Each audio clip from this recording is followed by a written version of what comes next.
ahora estamos viendo un poco respecto a, por ejemplo, los modos de revisión, ¿no? Que es un tipo de revisión tumoral.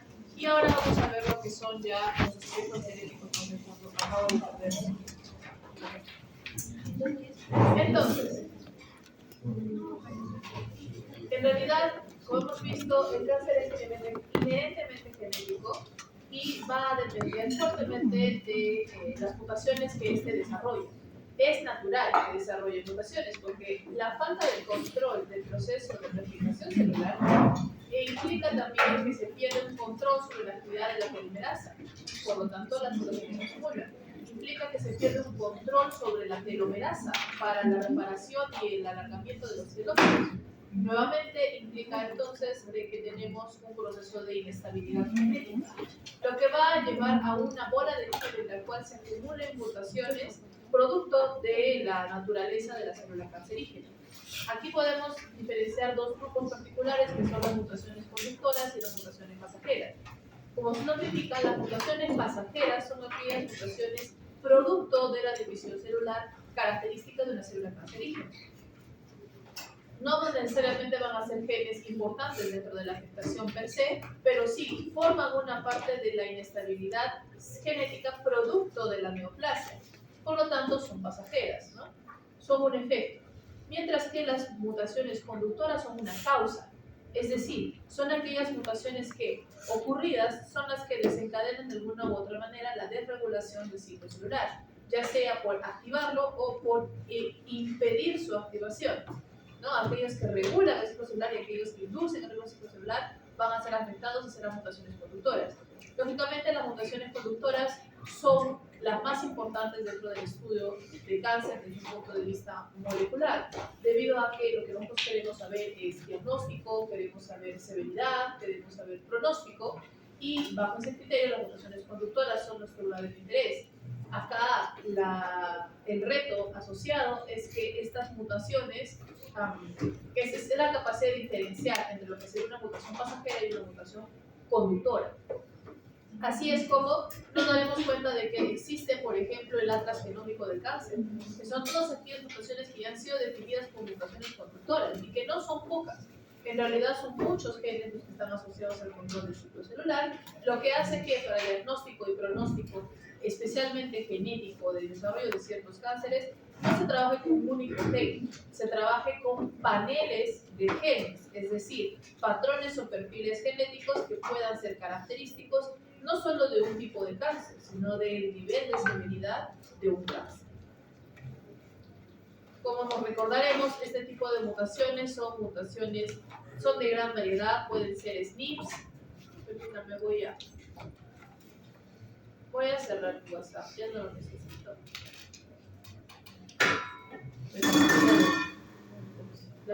El sonido de notificación. Ya. Pueden ser SNPs, duplicaciones cromosómicas, deleciones cromosómicas, cromosomas rotos que son reparados, por ejemplo, por reparación homóloga, inhomóloga, translocaciones y mutaciones pequeñas que no necesariamente son SNPs, como deleciones, inserciones y expansiones, ¿no? En realidad, todo tipo de mutaciones pueden entrar aquí. Igualmente, entre los genes que vamos a ver que están afectados, en general van a poder ser genes directamente asociados a la proliferación celular y la apoptosis, que pueden ser tanto genes que induzcan la proliferación como genes que la frenen. Por ejemplo, la regulación del ciclo celular son aquellos frenos, ¿no? O proteínas de control del ciclo celular. Las que lo activan son las vías de señalización de proliferación celular, que pueden ser las quinasas, pueden ser las proteínas acoplado G, las intracelulares de transferonina, factores de crecimiento, la señalización WIMP, la señalización MAP quinasa, etc. Luego tenemos también los que van a ser, por ejemplo, las proteínas asociadas a la apoptosis o muerte programada, tanto su activación como su producción y determinación, ¿no? Y por otro lado tenemos algunos genes globales de integridad del genoma que, si bien no están intrínsecamente asociados a la replicación, cumplen funciones durante la replicación, que suelen ser, por ejemplo, los genes asociados a la integridad del genoma, que nosotros los conocemos como los genes como MUT-S, MUT-H, para la reparación de pequeñas mutaciones cual es producto de la replicación celular. Tenemos también los genes asociados a el homologous enjoining, es decir, a la unión, a la reparación por homología, o al non-homologous enjoining, la reparación por no homología.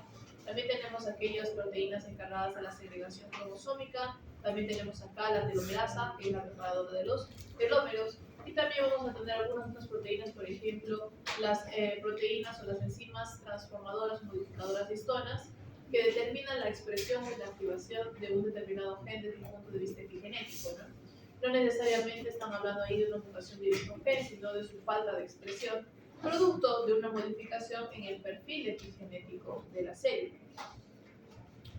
Entonces, ¿cómo es que funciona este proceso? Ahora tendríamos que pensar en un proceso de bola de nieve, ¿sí? Vamos a poner un ejemplo. Ustedes tienen familia en Lima y los han llamado por terremoto. Bueno, terremoto es un término un poco eufémico. Temblor fuerte. El terremoto, no es un terremoto, pero es suficiente como para espantar un poquito a nuestros vecinitos y niños. La verdad es que sí es aterrador. Imagínense por un momento que están en un carro en la Costa Verde y empieza a caer ese derrumbe de tierra a la velocidad a la que va la Costa Verde. O sea, seguido ahí va a morir, literalmente. Entonces, yo creo que eso es un terror absoluto. Y justamente, a lo que voy es, ya, digamos de que no están en Lima, digamos que están en carretera y una piedrita cae a través de un barranco. Puede ser incluso una piedrita chiquita, así. ¿Por qué hasta la piedrita más chiquita en un barranco o en una ladera de una carretera es peligrosa? ¿Ya? ¿Qué más? ¿Qué va a hacer? Correcto. Empezamos con una piedra chiquita. Esta piedra chiquita empuja a una piedra grande. Estas piedras grandes empujan a más piedras grandes. Y para cuando lleguemos al final de la ladera, tranquilamente es un hueco o un piedrón. ¿Sí? Todo empezó con una piedra chiquita. Ese es un efecto bola de nieve. Y esa acumulación progresiva del mismo problema, que puede decir inicialmente pequeño, hasta que se hace demasiado grande y ocurre un desastre. ¿Sí? Nunca lancen una piedra al fondo de un barranco, no saben hasta dónde puede llegar, por favor, muchas gracias. Que no es cierto, agarra y empuja una piedrita y se va por una carretera, ya fue la por abajo. Dios quiera que no haya ningún deslizamiento. Entonces, algo similar va a ocurrir durante el desarrollo de una neoplasia y va a ir de la siguiente manera. Nosotros tenemos acá a un organismo completamente sano, que es caracterizado por tres partes muy importantes. En primer lugar, el genoma, que es el compendio de todos nuestros genes, por lo tanto, todas las posibilidades funcionales en una célula. Posibilidades, ¿por qué? Porque el epigenoma es el que determinará a partir de esas posibilidades la selección real de los genes que se expresan en una célula. Lo que hace que cada célula cumpla funciones diferentes. Entonces, el epigenoma son aquellos procesos los cuales permiten o vuelven accesible al genoma para poder proceder con mecanismos como la transcripción o la traducción, que finalmente desencadenan en la expresión génica, como hemos dicho. Transcripción, traducción y número de copias. Ahora, este es un punto curioso, porque este es un sistema que es técnicamente autosustentable. Él mismo se produce las proteínas que le permiten funcionar.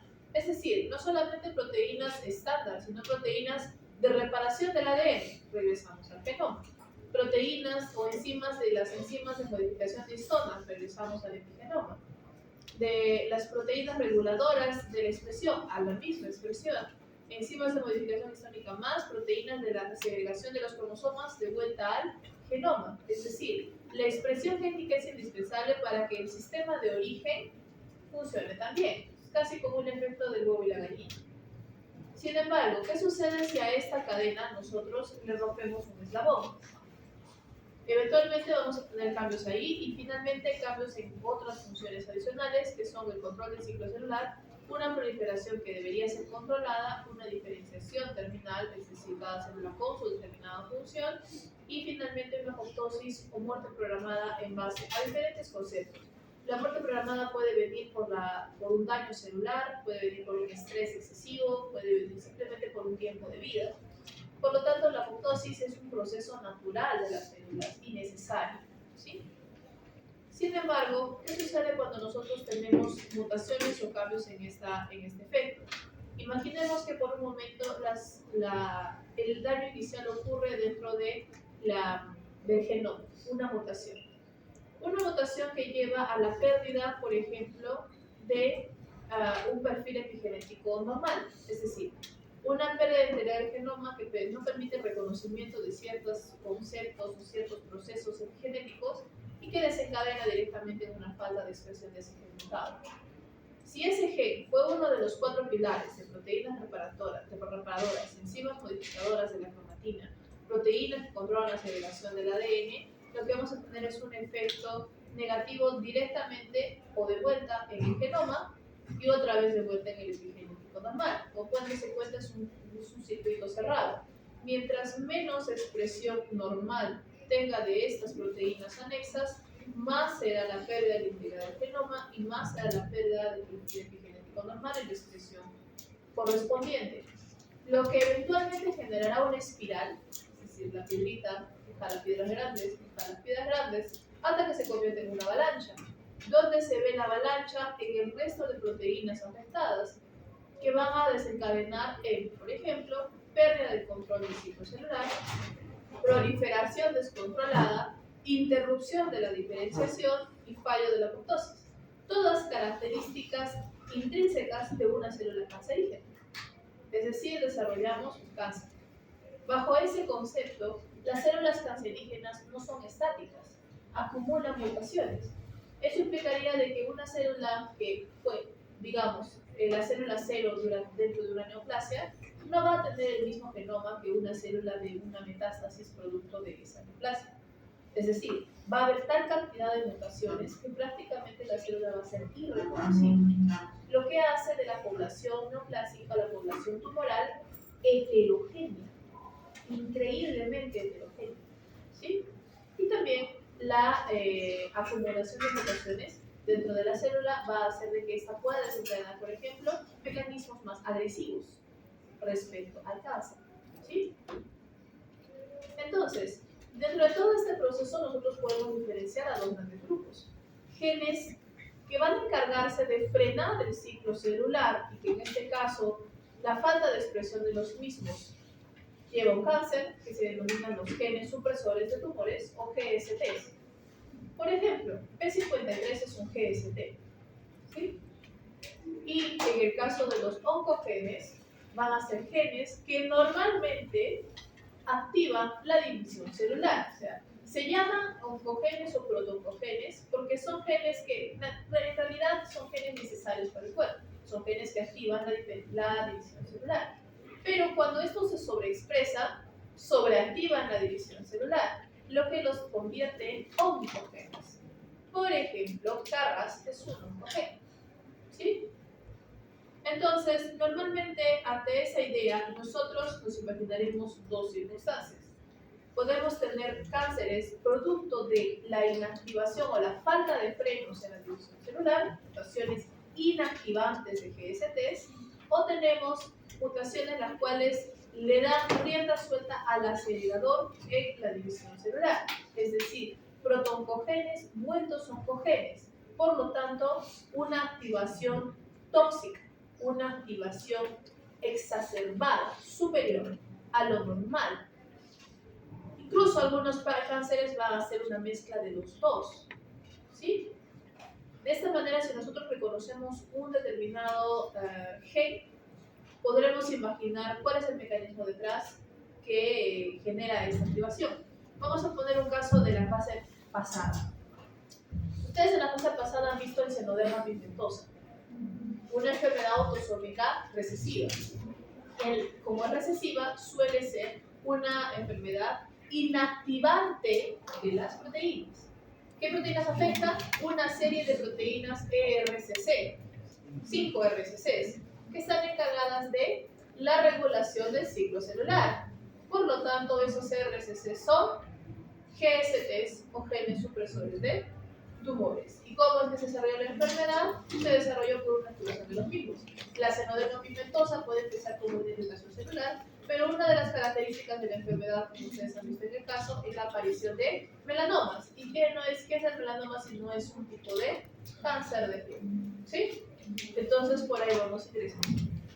Entonces, en resumen, ¿qué tipo de procesos o mecanismos puede llevarnos a que un protooncogen se convierta en un oncogen? Podemos tener por un lado, por ejemplo, una mutación codificante, es decir, una mutación en el CDS que vuelva a esta proteína una proteína anormal con una actividad adicional, con una actividad diferente. Y aquí es donde entramos en algunos conceptos de bioquímica que ustedes han visto de forma somera. Las proteínas tienen actividad gracias a su estructura tridimensional, en donde son visibles dominios o motivos, los famosos motifs. ¿Qué significa? Que como un personaje con estadísticas y habilidades de un juego RPG, una proteína va a tener dominios. Si tiene un dominio quinasa, podemos asumir que esta proteína tiene capacidad de fosforilar. Y algunas proteínas tienen un dominio quinasa completo, otras lo tienen incompleto. Significa de que se pueden compartir dominios entre proteínas. Y la manera en la que nosotros asumimos qué función puede llegar a tener una proteína en sus diferentes presentaciones es gracias a estos motivos. Ahora imagínense que existe una mutación que genera un cambio estructural para que un motivo inactivo se vuelva activo o se vuelva trabajable. Por ejemplo, ese mismo motivo quinasa.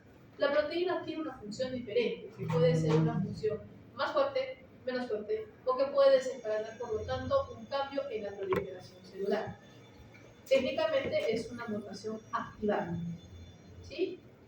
Por otro lado, tenemos también las mutaciones dadas en zonas reguladoras, que suelen ser UTR5' o promotores. Imagínense por un momento que un gen tiene un promotor que es realmente activado con un enhancer, es decir, que es activado con un estímulo inductor externo.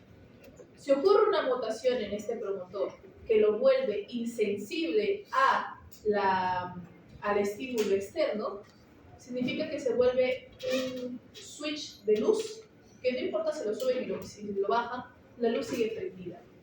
Es decir, el control por estímulo desaparece y el gen se expresa con o sin estímulo. Se expresa de forma constitutiva, lo que da como resultado una cantidad excesiva de proteína que va a tener una función o sobrefunción, especialmente asociada a la inducción de la proliferación celular. Igual, una mutación activada. Podemos tener una translocación que pueda ser algo similar. La translocación será un intercambio de un CDS de una proteína con el de otra, lo que puede darle un motivo o un dominio nuevo, lo que puede darle una modificación estructural que le permita tener una actividad más avanzada o una proteína simplemente nueva, ¿no? Y finalmente, las amplificaciones génicas o las repeticiones que pueden llevarnos, en este caso, a mayor cantidad de copias de proteínas, porque tenemos mayor cantidad de CDS que no deberían estar ahí, es decir, un cambio en la dosis genética.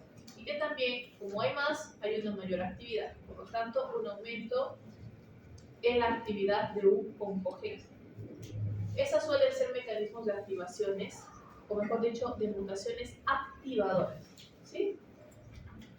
Las que sí les resultan más familiares son las mutaciones inactivadoras de los TSGs, que pueden ser, por ejemplo, una pérdida de actividad porque la estructura no está completa, de lesiones que hacen que ya no se exprese el gen, como el caso de, o expansiones que hacen que ya no se exprese, como el caso del síndrome de X frágil, por ejemplo. O en este caso cambios en el marco de lectura, es decir, cambios en el stop codon, en el stop codon, que hacen que la proteína se quede truncada, que la proteína sea diferente, son inactivadoras, es decir, la ausencia de una proteína funcional es lo que lleva al daño. Como habíamos mencionado de forma rápida, normalmente una neoplasia tiene una población altamente heterogénea. Empezamos con una célula normal que acumula una mutación en un único gen conductor, que es el gen A, lo que va a llevar a un incremento en la proliferación, hasta cierto punto controlado. Es decir, de que nuestro cuerpo es capaz de reaccionar ante cierto crecimiento celular inadecuado. Vamos a ver más adelante, especialmente en inmunología, que el cuerpo técnicamente hablando está preparado para defenderse ante una expansión celular equivocada. El cuerpo destruye esas células. El problema está cuando estas células adquieren tal grado de malignancia que empiezan a escapar o a esquivar al sistema inmunológico, lo que se denomina un escape, una protección. Y cuando el tumor empieza a protegerse, es cuando la neoplasia escapa de nuestras manos, ¿sí? Y se necesita medicamentos también. Eso también explica en mayor o menor medida el hecho de que en algunos casos casi milagrosos, pero no realmente milagrosos, un determinado cáncer desaparece, ya no quedó. No es que alguien vino y se lo sacó, es que puede haber habido un mecanismo molecular, de ahí es donde está el milagro, puede haber habido un mecanismo molecular que haya vuelto al sistema inmunológico activo otra vez y ese sistema inmunológico se encargó de comer otra vez. Hizo la función que estaba destinado a hacer. ¿Cómo le hizo? Es la gran incógnita, ¿no? Algunas personas mencionan de que es el nivel de estrés, a veces la depresión o el nivel de cortisol. El nivel, se sabe que el nivel de cortisol baja las defensas, inactiva la función del sistema inmunológico. Entonces, el estrés, y eso se han escuchado seguramente, el estrés lleva al cáncer. El estrés exacerba el cáncer. ¿Sí? Por eso es de que hubo toda una rama en la que se busca que los pacientes con cáncer tengan, si no es una mejor calidad de vida, un cierto grado de optimismo respecto a su situación y que puede estar asociado a una mejor respuesta al tratamiento. No viene del aire, viene de ahí. Entonces, a medida de que se va incrementando la proliferación y va escapando al sistema inmunológico, hay suficiente inestabilidad genética para mutar a otro gen conductor, lo que lleva ya a una neoplasia temprana, es decir, el establecimiento de división celular descontrolada, lo que eventualmente llevará a una mutación de un tercer gen conductor, lo que llevará a una neoplasia progresiva. Y así sucesivamente vamos a tener, como pueden ver por colores, poblaciones diferentes de células, neoplasias progresivas, mayor acumulación de mutaciones hasta llegar a la metástasis. Es decir, la forma más inestable del genoma de la persona. Por eso es que decimos de que pasado un cierto tiempo es posible que las células cancerígenas originarias de la neoplasia como tal sean irreconocibles al nivel ya de un cáncer o de un tumor metastático propiamente desarrollado, porque las mutaciones se acumulan y las células se vuelven más aberrantes y más inestables. Eso también hace de que el concepto inicial, porque este era un concepto inicial, el concepto inicial de que el cáncer era una sola población celular, quede en el vacío. Eso se creía anteriormente. Hoy en día se sabe de que prácticamente, si bien no es un tejido, es un bioma, es un nicho en sí mismo. Mientras más agresivo sea, más complejo será ese bioma. Acá tenemos, por ejemplo, un tejido con células normales que eventualmente una célula que es la célula fundadora o la célula conductora genera una mutación que la lleva a una proliferación celular, se ocupa espacio. Como hemos dicho, eventualmente estas mutaciones acumularán una segunda mutación, generando una nueva población tumoral. No significa de que la población inicial haya desaparecido, pero ahora tenemos dos poblaciones acumuladas. Normalmente la segunda población acumulada sería una población de mayor expansión. Finalmente tenemos una tercera población, la cual va a tener ya poblaciones subclonales que pueden acumular mutaciones más peligrosas, llevando a la característica heterogénea del cáncer, desarrollando un bioma que puede ser tan complejo como lo que ven en pantalla. Lo que tenemos en pantalla va a ser, en primer lugar, las células en color celeste, que son células neoplásicas estándar o amplificadas, que como pueden ver, a pesar de que están amplificadas, su genoma, que son las setas que ustedes ven adentro, tienen diferentes colores. ¿Qué es lo que nos está mostrando? Que cada una tiene una mutación diferente, una acumulación diferente de mutaciones. Adicionalmente a estas vamos a tener a las células postmitóticas o células cancerígenas postmitóticas, que son células cancerígenas de tercera o cuarta generación a partir de la celeste. Luego tendremos a las más preocupantes, que son las verdes. Como pueden ver son poquitas, pero son denominadas células madre cancerígenas. ¿Por qué se las denomina células madre? Porque estas todavía tienen la capacidad de especializarse, cosa que el tumor necesita. Entonces, recordemos de que estas células están en constante división celular y como tal están en constante ingreso de fase G1-SM. La G2 es la que se pierde. Fase G1 SE, fase G1 SE. Eso significa de que está consumiendo una gran cantidad de nutrientes para poder producir el doble de organelas y dividirse otra vez. Producir el doble de organelas y dividirse otra vez. Entonces, su consumo de nutrientes en el cuerpo podría tranquilamente quintuplicar el consumo estándar de una célula diferenciada, por ejemplo, que no se divide. Lo que no solo genera una competición por nutrientes dentro del cuerpo de la persona, sino que el tumor en sí mismo busque alternativas para ocupar estos nutrientes. Entonces, ¿a qué me refiero con eso? Normalmente, imagínense la submucosa de un tejido del esófago, ¿ya? La submucosa es indispensable porque es un tejido, básicamente es una zona conjuntiva que no va a tener gran cantidad de células, pero lo que contiene es comida, nutrientes. En el caso de los epitelios, esto es indispensable porque los epitelios se caracterizan por ser células muy juntas entre sí, lo que impide la absorción de nutrientes entre células. Por lo tanto, se alimentan en su gran mayoría de un extremo apical o de un extremo basal. Las células en el intestino se alimentan de forma superior, porque van a subir desde arriba y van a trasladarlos a través de la submucosa. Mientras que la piel, por ejemplo, se alimenta de la submucosa o de la dermis, porque ahí va a tener los nutrientes que afuera no tiene y que no van a pasar igual, ¿no? Entonces, bajo ese criterio, los tumores también desarrollan fibroblastos asociados a tumores que desarrollan esa matriz extracelular que rodea al tumor y tiene su propio sistema de nutrientes. Esto a veces no es suficiente y por lo tanto a medida que el tumor crece también o genera inestabilidad en células aledañas o induce apoptosis en células aledañas o se come a células aledañas, lo que genera un crecimiento del tumor en la zona, ¿sí? Y empieza a colonizar buscando nutrientes. Y esto a veces no es suficiente, porque los tumores, al ser un tejido nuevo, no tienen naturalmente la vascularización o los vasos sanguíneos asociados a otros tejidos.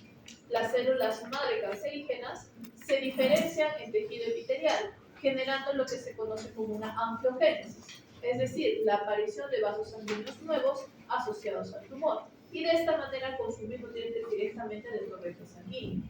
Sin embargo, este es un arma de doble filo, porque ahora tiene una carretera hacia el torrente sanguíneo. Así que basta con que una célula cancerígena se escape por ese torrente sanguíneo para hacer ¿qué?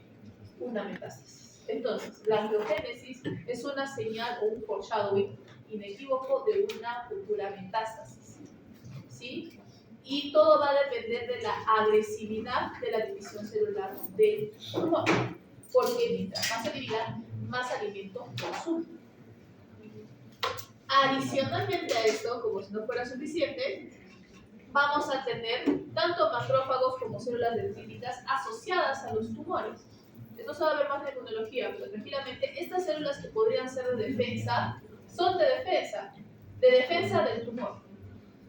Es decir, estas células van a camuflar al tumor del sistema inmunológico, produciendo un mecanismo de escape. El cuerpo verá que es un tejido como cualquier otro y el tumor seguirá creciendo. Estas son las formas más peligrosas, más agresivas y que normalmente son complementadas entre radioterapia y quimioterapia con anticuerpos monoclonales y medicamentos que tratan de hacer recuperar al sistema inmunológico o decirle, no, esto no es un tejido normal, esto tienes que atacarlo. Ah, ya, se puede atacar. El tumor es muy grande para avanzarlo por sí solos, pero ya se vuelve más susceptible al tratamiento radiológico o químico. Entonces, ahí vamos. Bien. Entonces, esa idea ya nos queda clara. Ahora vamos a entrar a otro concepto que es el cáncer familiar. Entonces, ¿por qué este tema de genética de cáncer lo dejamos en tercera fase? No es una coincidencia. El cáncer va a tener varios patrones de herencia que a ustedes les resultarán familiares. Por un lado tenemos los síndromes neoplásicos hereditarios, que son mutaciones hereditarias, ya sea una mutación de un único gen, ya sea cambios cromosómicos, que van a generar cáncer y que están asociados a un patrón definido de herencia. Dicho de otra manera, acá tendremos, técnicamente hablando, tendremos enfermedades autosómicas recesivas y dominantes, y también enfermedades asociadas al cromosoma X recesivas y dominantes, que desencadenan en un cáncer. Y ya hemos mencionado uno de ellos, el seno del bajo infructuoso. Es una enfermedad autosómica recesiva, pero también es una enfermedad conductora a cáncer. Entonces, estamos en ese punto medio. Luego tenemos también, por ejemplo, la deslocación del cromosoma Filadelfia, que es el cromosoma que es una proteína quimera que produce linfoma mieloblástico agudo. ¿Sí? Es un cáncer. Es una deslocación cromosómica. ¿Se dan cuenta? Y esos son cánceres surgidos directamente de una mutación especial o particular, mientras que el otro camino es la predisposición familiar, que tiene una herencia compleja y que se estudia por incidencia familiar elevada en comparación con la población. De acuerdo a su pequeño pasito, esa es la definición para enfermedades multifactoriales. Significa de que el cáncer puede surgir por una enfermedad monogénica o cromosómica o puede tener una característica multifactorial. Todos los mecanismos genéticos que hemos aprendido hasta ahora son aplicables en cáncer. ¿Sí? Vamos a poner ejemplos. El primer ejemplo es de un oncogén, es decir, una mutación activadora. En este caso, la enfermedad se conoce como MEN2 o neoplasia endocrina múltiple tipo 2, en donde el gen afectado es el gen RET, que es una proteína de superficie asociada a la señalización de la tirosina quinasa y por lo tanto la inducción de la proliferación celular. Activación de proliferación celular, protoncogén. ¿Qué sucede con este gen? Las mutaciones asociadas van a hacer de que este gen sea insensible a su activador o a su inductor de la fosforilación. Lo que, como hemos dicho, si ya no tiene este inductor, simplemente se queda prendido y seguirá fosforilando y activando la vía de proliferación y por lo tanto proliferación descontrolada. Normalmente, las mutaciones del gen RET de un 80% son las causantes de la enfermedad y como en este caso estamos trabajando en una vía, es una tirosina quinasa, estamos trabajando una vía de proliferación relativamente global, muchos tejidos serán afectados, especialmente tejidos asociados al carcinoma medular de tiroides, al feocromocitoma y al adenoma de tiroides. ¿Cómo es de que se ve esto? Hemos dicho de que acá tenemos a RET. RET es una proteína de superficie que ante su ligando va a unirse y va a activar su dominio quinasa, que está en la parte interna de la célula y por lo tanto fosforilar a otras vías alternas que van a ser vías de proliferación. Cuando este está mutado, normalmente está mutado en la parte del receptor de su ligando, lo que hace que no necesite un ligando. Lo hemos dicho, el switch que del un lado o del otro deja la luz prendida.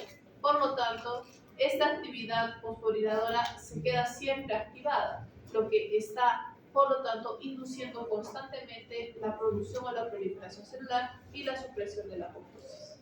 Por lo tanto, una mutación activadora. A diferencia de este, los genes supresores de tumores suelen comportarse con los diferentes mecanismos de una enfermedad autosómica recesiva o una enfermedad ligada al cromosoma X recesiva. Es decir, la pérdida de función de un determinado gen en las dos cromátides llevará, por lo tanto, a desencadenar una proliferación descontrolada. Ya sea por el desarrollo de una nueva mutación o mutación de nodo, que siempre pasa, ya sea por una división embrionaria somática, ya sea por una herencia o mutación parental.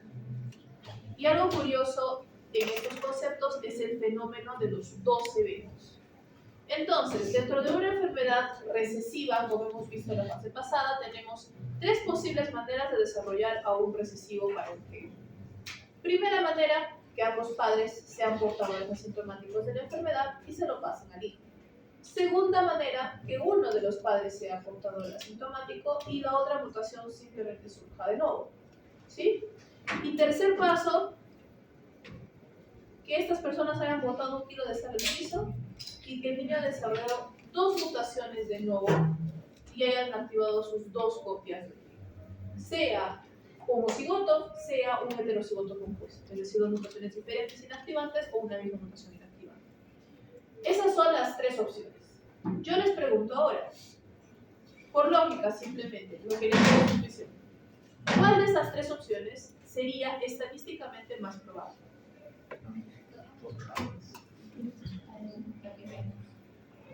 Que uno de los padres tenga y el otro sea de...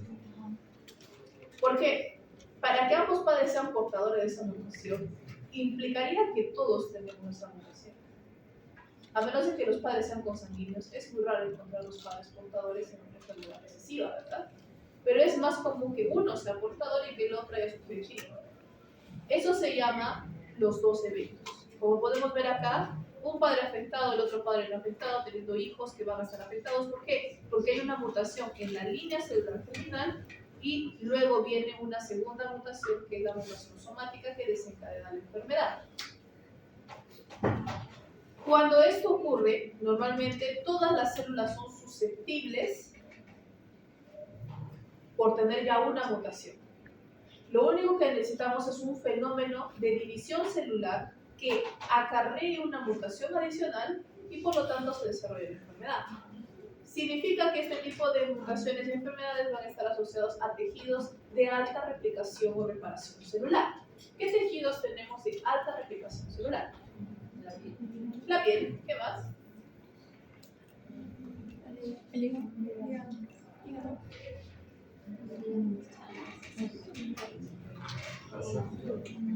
Hematopoyético, La sangre, ya me dijeron.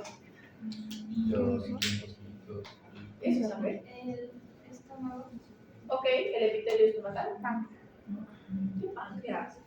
Sobre los ojos. Los ojos son la zona más delicada y más expuesta que tenemos. Ya, en este caso, no es funable, es completamente empático. Chicas, ¿cuántas veces se han pinchado el ojo con un delineador? Un delineador. O sea, están delineando 6, se les va la mano y papa. Y si no es el lápiz delineador que es el más agresivo, es el rímel. Y si no es el delineador porque dijeron hoy me delineo por dentro del ojo y fue la peor de eso que más dice. A mí me pasa al menos una vez a la semana. La peor fue con rímel y me pintó todo el ojo de negro. Y quería morir. No solamente me pinché el ojo, le eché químico a mi ojo, le dolé el ojo, todavía me lo rasqué y luego me lo lavé para quitarme el negro. Pobre ojo, yo debería haber quedado ciega. Si no es ese caso, chicos, ¿alguna vez me sacas un pelotazo en la cara? ¿Alguna vez ese pelotazo en la cara ha hecho que se les reviente un vasito dentro del ojo? Sí. Y está Sí, suele suceder, yo he visto que sucede. ¿Qué te pasa? No, no sé. Debería quedarse ciego y no se quedó. Y el ojo no es demasiado, no es el santuario inmunológico y entonces si se revienta un vasito no puede... No, o sea, de que hay un problema inflamatorio no va a haber, porque es una zona de alta tolerancia inmunológica. O sea, como están tan en contacto con el ambiente, son los guachimanes más chill de todo el cuerpo. Ven un bacteria y dice, no, déjala, ¿qué pasa?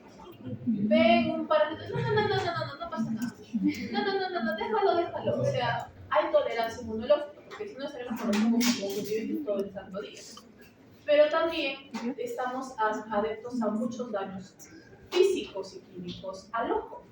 Simplemente agarren y miren una pantalla a máxima luz en la noche durante más de 15 minutos y sus ojos lloran, ¿sí? Y eso es daño ocular. No los dejo ciegos, para siempre, pero los dejo comiendo, ¿verdad? Hasta que el ojo se recupera. Es una zona de alta regeneración celular.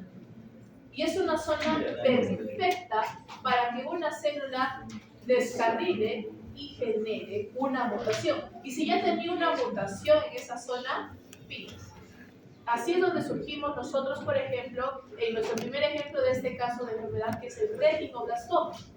El retinoblastoma es una enfermedad en la cual tenemos una mutación heredada que ante, obviamente, de la gran diferenciación o regeneración ocular, se genera la segunda mutación que genera la enfermedad. ¿Cuál es la gran diferencia en retinoblastoma? Es una enfermedad de penetrancia incompleta, porque para algunas personas ya tiene la mutación, adquiere la segunda mutación. ¿Cómo se Atención ahí al fondo. ¿Cómo se desarrolla la enfermedad? Tenemos tumores múltiples, porque son varias células las que van a estar afectadas, solo necesitaban un ticket adicional y lo consiguieron. Por lo tanto, varios mini tumores que pueden surgir en ambos ojos, porque todas las células conllevan a la misma mutación inicial y suele aparecer muy temprano, en niños. Y tenemos la otra versión, que van a ser, como pueden ver, árbol genealógico completamente sano, con único afectado, son 2 mutaciones somáticas. Para que a la misma célula se gane la tinta 2 veces, es muy improbable, lo que hará que el tumor aparezca en un solo ojo y en un punto localizado, porque no todas las células están con la misma susceptibilidad. Lo que tendremos entonces será que en algunos casos ambos ojos están afectados y en otros casos que son de nuevo solo un ojo afectado. Normalmente, los de origen hereditario conllevan un 40% de desarrollo de la enfermedad y los casos completamente esporádicos son 60%, porque son tumores más pequeños de localización no focalizada con ojos recuperables, es decir, de que se puede recuperar el ojo con tratamiento, mientras que en las versiones hereditarias se tiene que extirpar el ojo como tratamiento. Así tendremos también otros casos, por ejemplo, la poliposis colónica familiar, que como su nombre indica es la aparición de pólipos o verruguitas en el colon y eventualmente una de esas verruguitas me da una metástasis. Neurofibromatosis tipo 1 ya la conocen, ya la han visto, la segunda fase. Síndrome de Lynch y síndrome de Li-Fraumeni. El síndrome de Lynch es una versión un poco más agresiva de la poliposis colónica familiar, pero ambas dan cáncer de colon. Y acá tenemos una tabla, me falta esto, vamos a ver. Una tabla que relaciona a genes GST que llevan a estas enfermedades. ¿Sí? Vamos a quedarnos aquí. La siguiente, no se muevan todavía. La siguiente clase, bueno, hoy en la tarde les voy a entregar su actividad de responsabilidad social, que lo único que necesitan ustedes es ser muy proactivos y convencer a la gente a desarrollar una encuesta de depresión. ¿Sí? La encuesta tengo que pasarla